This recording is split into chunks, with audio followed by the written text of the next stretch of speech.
What's going on, everybody? Yeah! Oh my God, can you do that again? Yes, ma'am. Here she is. Everybody go. Everybody go. Everybody go. Everybody go. Everybody go. Everybody go. Everybody go.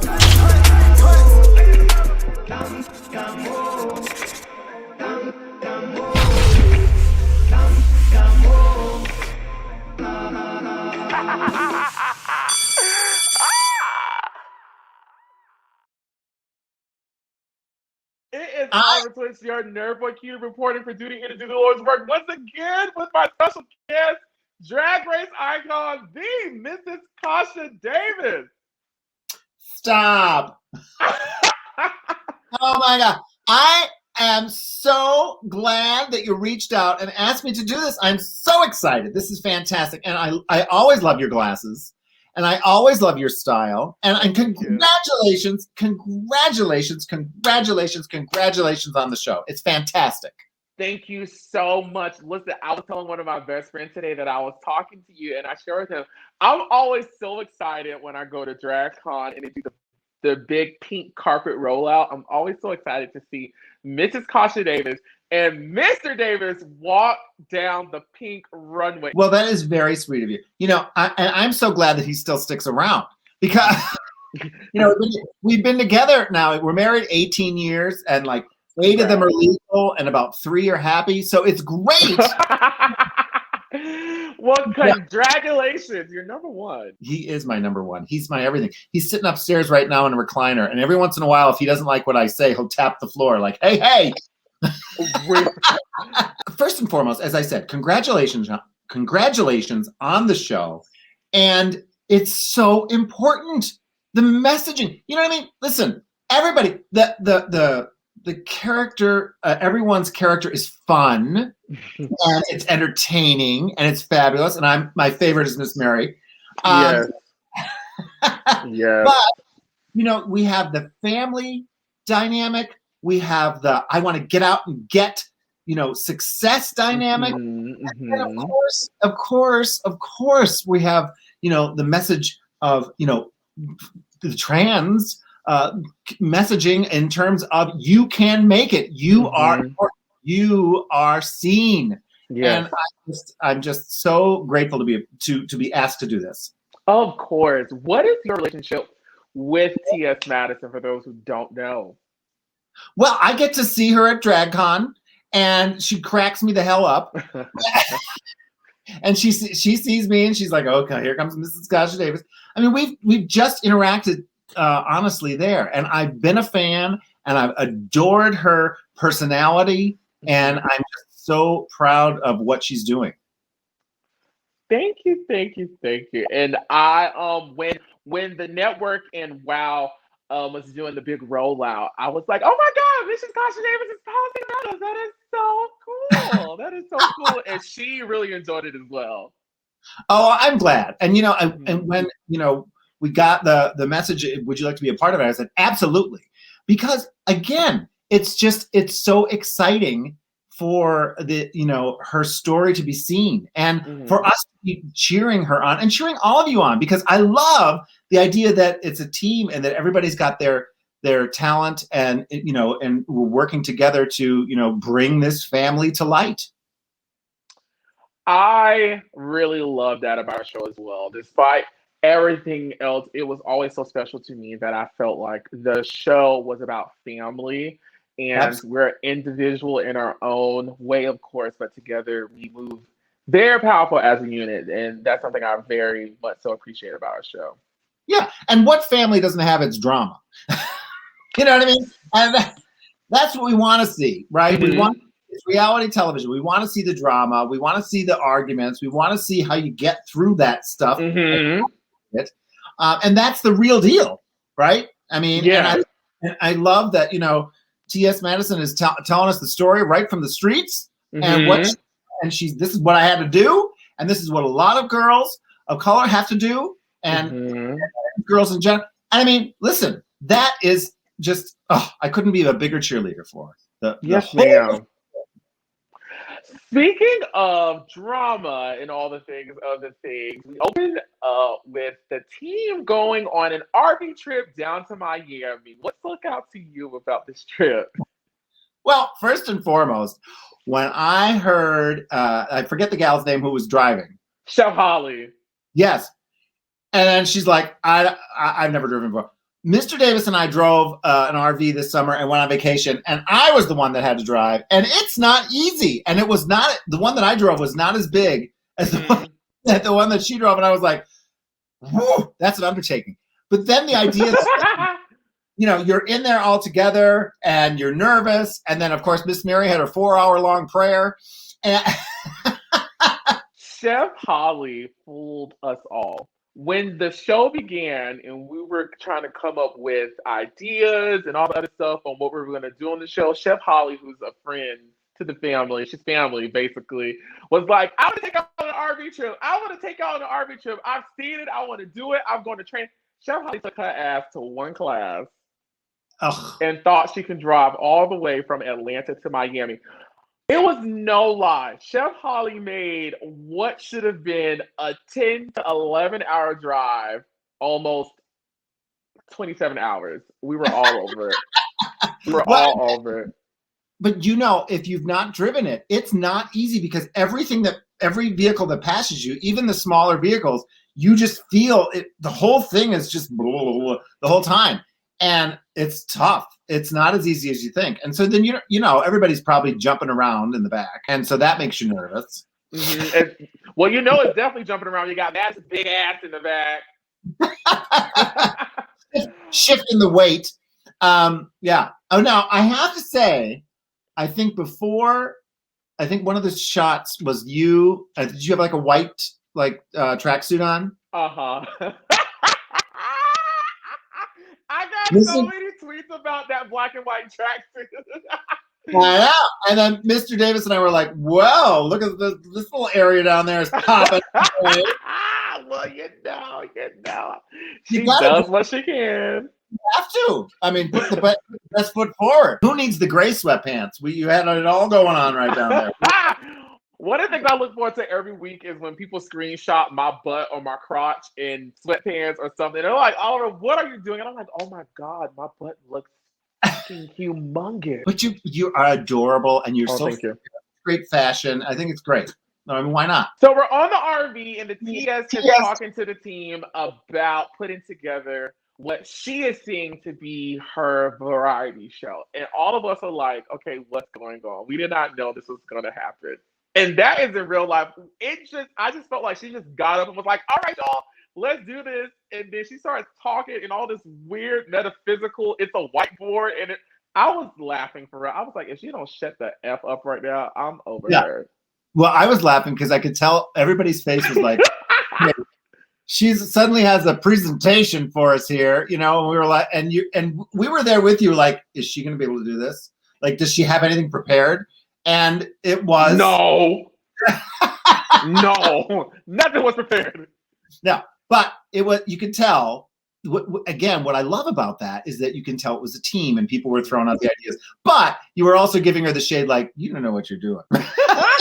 I love to see Madison wing it, and just to see her thinking and her thought process to me is it's a secret laugh I just have. Like, I was over in the corner just laughing at her try to be this home shopping network presenter in this moment. I was like, she don't sit her ass down somewhere. So we eventually make it down to Miami, courtesy of Madison. She actually drove the rest of the way, and she does not play. Listen, a little fun fact. Madison drives everywhere. Unless there is no connecting road to the destination and she has to get on the plane, she drives everywhere. We drive to DragCon. We drive to New York City. We drive to California. We drive to Las Vegas.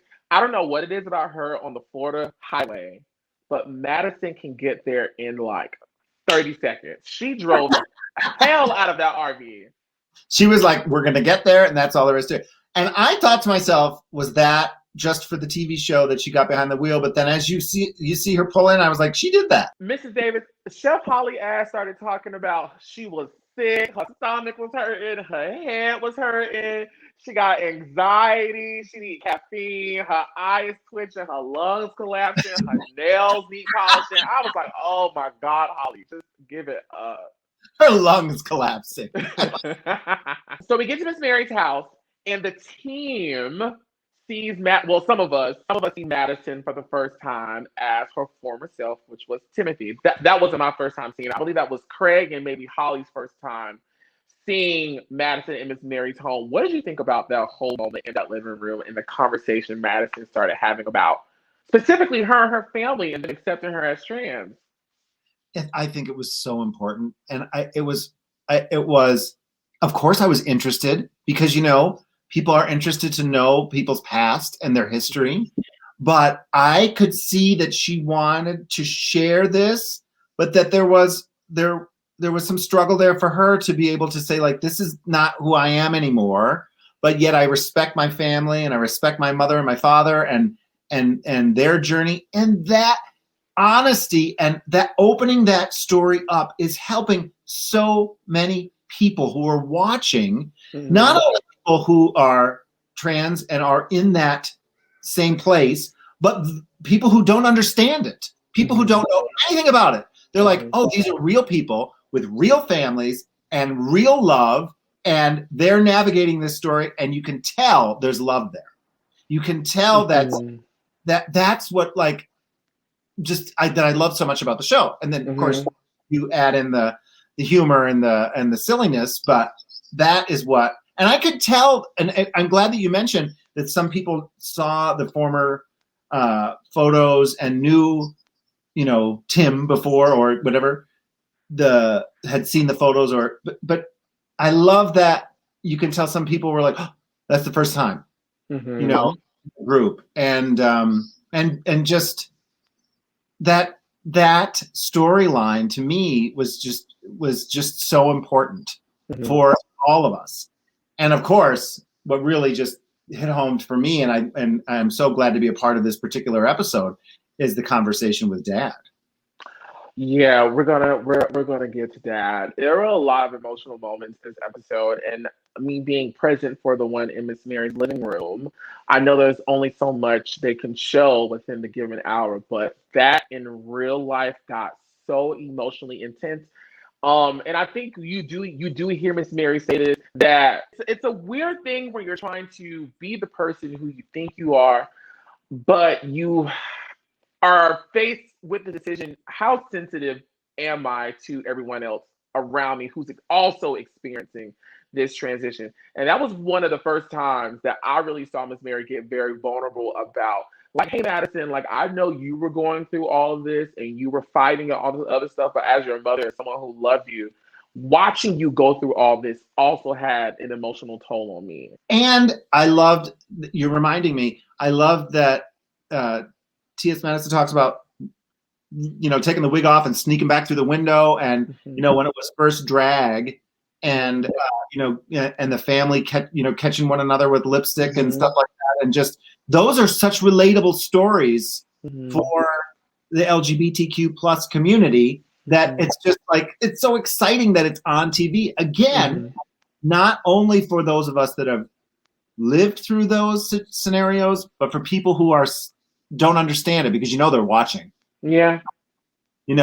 I know they're watching because, they may have nasty things to say about our community, but they don't understand it. That's why they're saying those nasty things, because they're afraid. Yeah. Afraid of somebody else in their family that's experiencing these things or living through it, or themselves. And so they're watching because they want to know, and the story is being laid out perfectly because it shows the vulnerability, it shows the fear, it shows the anger, it shows the dedication to self and the family that was formed starting right in the streets. Yep. So in the next scene, we see Pookie, the youngest, and the middle child, Norris, Madison's brothers, come over with their respective wives and partners, and Miss Mary meets the baby for the first time. What stuck out to you about the scene? Well, for me, our youngest is about to get married, and Mr. Davis and I can't wait for grandkids because our kids are now, 28 and 29 years old, or 20 and 29 years old. And so, they're grown. And so it's time to start having. And so when I saw Miss Mary just bursting into, joy and tears and love, and the same with the kids running up to Madison, just like, yes, auntie. And again, brothers teasing, but you just felt love. Yes. You felt love there. And of course, we're going to banter and we're going to tease one another. But that was it was a joy. Being around Madison as much as I am, I'm always traveling with her. Of course, I've been around her family, and they love her to pieces, from the children on up to everybody. Now, one thing they do touch about on this episode is them not accepting the Madison identity and them still holding on to her dead name, Timothy. Me being there in real time, sometimes I get a little uncomfortable in the moment because they do just talk to her almost, from my understanding, like it's a man doing drag. Like they call her Tim, and I'm just like, and she just goes with it. And I ask myself, I'm like, Madison, like, how can you be TS Madison and you have this strong personality out there in the public, but at home, like, you're allowing that? And she always explains to me, like, Myrtle, she says Myrtle. She was like, Myrtle girl, daughter girl. You just have to understand the mindset and the understanding. And she has always decided to show compassion to it and just not charge it to them being funny or rude or disrespectful, but at the core of how they know her as Timothy. I don't know. Hopefully they're able to iron that out a little bit more. I hope so too. I hope so, because you hit the nail on the head. She is doing everything she can for them to make them feel comfortable. And there comes a point where she shouldn't have to do that anymore. No. And I know that was expressed through the episode, but the idea that, there's got to come a point where, and sometimes the fact of the matter is, sometimes it comes with success. It comes with them recognizing that the world is seeing you this way, and maybe I can too. Yes. That might be the icing on the cake for her. And it may just take her to continue to expect them to, to see her no longer as Tim. So back in Atlanta, we see Miss Leggra down in the basement supervising the remodeling of what was the former studio of all of her content, which, if you saw earlier episodes, it did need a little touching up. Once again, Mrs. Davis, what are you thinking about these arrangements and the conversations going on about the basement? Do you think it's going to be done in time? Well, listen, whether it's going to be done in time or not, I'm not sure, because probably not, because it's going to be fabulous. I mean, I'm sitting here right now in my basement. We've got a sump pump to my left. We've got a water heater to my right. I'm in, and I was sitting there watching, and I was like, wow, she's going to have a fabulous, the previous set was the basement, but this is going to be a real set, and it's going to have the green room, and it's going to be gorgeous. So, but it seems like it's a big undertaking, so it might be delayed. One thing about the TS, she loves to take a big undertaking. She's a very gutsy girl, and in this final episode, without giving it away, you will see all these things that have kind of just passively moving every episode. Like, Madison has to create new content. Chi-Chi needs new content. Is Craig really devoted? How is Oliver hanging in? Is the basement done? Is Tiffany coming? You see all of it converge in episode 6, and it is experience. That's all I'm gonna say. It is definitely an experience. I can't wait. And boy, I have seen from the previews and stuff, her house is gorgeous. Oh, that place is beautiful. Oh, Mr. Davis and I we thought it was a nice house, but it's kind of a shack compared to that. She's in a mansion. Can you do that again for me? I said she's in a mansion. I just love how you did it. It's just how you did it. I had to see it again. Just keep trying to show you that I wore my nails for you. I went right to the. I'm not wearing tights, but I'm wearing nails. First of all, Mrs. Kasha Davis, you have on your nails, you have on your good finger jewelry, you have those titties plumped, you have that highlight, and this wig, I'm steady looking at the hairline, unclockable, design, unshakable. You, ma'am, are serving the girl. Well, you know what? I've had to like continue to work on myself and progress in season 7 of RuPaul's Drag Race. I was on the opening credits mostly for that.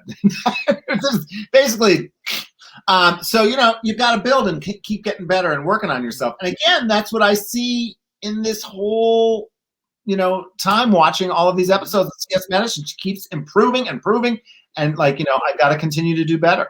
Okay, so then we go back to Miami, and Madison is taking myself, Craig, and Chi-Chi back to her old stomping grounds when she used to work as a prostitute down in Miami. It was very emotional for me being there in real time, and even thinking about it right now makes me kind of emotional because I really do view Madison as my gay mother. Like, I talk to her all the time. We fight like mother and son, sometimes daughter, depending on how I'm feeling that day. And I always tell her, I'm like, Madison, like, I know you're a trans woman, but to me, you're a woman. Like, to me, you're this fabulous entertainer. And like I told her, I'm like, Madison, I don't even think you have sex, even though, of course, but I'm like, girl, I can't imagine having sex. Like, so to see this woman that I love so much relive these stories about how she, was doing this behind this building and had to run and had to duck and all that, it was too much for me to handle. Like, I was like, I think another person might try to hide that, right? And another person might try to say, oh, well, we don't need to talk about my past. But she boldly says, this is what happened. Mm-hmm. This is where I was, and this is where I'm going. And I have watched multiple interviews where she reiterates that, even if they're trying to say, like certain things, don't be so, I don't know, brassy is the word, but whatever, edgy, saucy, she's like, I am me. And this is my story. And it's important that it is told authentically and honestly. And I applaud her for that. And I too got emotional because I know of other girls that have been, in that career and they felt as though, and they had no other alternative. Mm-hmm. And so it's amazing that story is being told authentically and honestly, and I applaud her for that. But I'm with you. I was like, it's just you can tell it was real.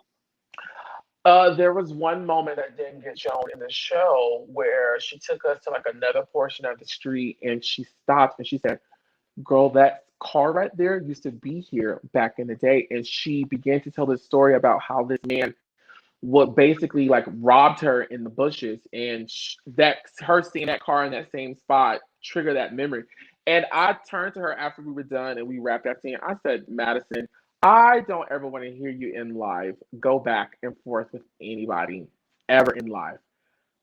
You were here and now you're standing in front of a television camera starring in your own reality TV show. You have nothing to prove to anybody. And then we finally get to the most controversial scene, I think, of the entire season, where she meets with her father. That was my first time even seeing him talk, do anything as long as I've been around her.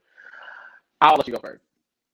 Well, I'm emotional. My father's passed away, and we did not have a good relationship. I am not a trans woman. I'm a drag queen. I never told my father much about what I did. And my story is that a couple of weeks before he passed, I was visiting my hometown, and he said, I want to come see your show. And he did. And he said, Eddie, you look beautiful. And it was this like moment of acceptance. And then he was bragging and exaggerating and saying there was more people there than there really were to his friends. And he said to another friend over email that he saved, and I found at his bedside table, that this is a picture of my son, Eddie, and I'm so proud. And although he, doesn't get the pronouns and this, that, and the other, but it was that moment of like, you see me, and we never saw eye to eye for our really my whole life. Mm-hmm. And it was tough. And I just felt the love in that scene with her dad. And at the same time, I felt that sadness that she's like, please just see me.